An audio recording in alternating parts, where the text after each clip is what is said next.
بسم اللہ الرحمن الرحیم۔ السلام علیکم ورحمۃ اللہ وبرکاتہ۔ حضرت ابو ہریرہ رضی اللہ عنہ سے روایت ہے کہ نبی کریم صلی اللہ علیہ وآلہ وسلم نے فرمایا،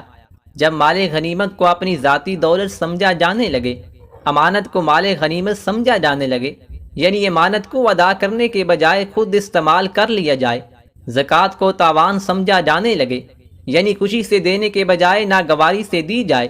علم دین کے لیے نہیں بلکہ دنیا کے لیے حاصل کیا جانے لگے،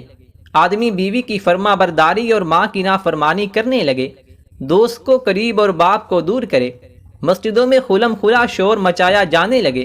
قوم کی سرداری فاسق کرنے لگے، قوم کا سربراہ قوم کا سب سے ذلیل آدمی بن جائے،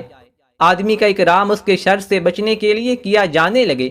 گانے والی عورتوں کا اور ساز و باجے کا رواج ہو جائے، شراب عام پی جانے لگے، اور امت کے بعد والے لوگ اپنے سے پہلے لوگوں کو برا کہنے لگے۔ اس وقت سرخ آندھی، زلزلے، زمین میں دھنس جانے، آدمیوں کی صورت بگڑ جانے اور آسمان سے پتھروں کے برسنے کا انتظار کرنا چاہیے، اور ایسے ہی مسلسل آفات کے آنے کا انتظار کرو، جس طرح کسی ہار کا دھاگا ٹوٹ جائے اور اس کے موتی پے در پہ جلدی جلدی گرنے لگیں۔ حضرت عبداللہ بن عمر رضی اللہ عنہ فرماتے ہیں کہ نبی کریم صلی اللہ علیہ وآلہ وسلم نے فرمایا، جس آدمی میں دو عادتیں ہوں اللہ تعالیٰ اس کو شاکرین اور صابرین کی جماعت میں شمار کرتا ہے،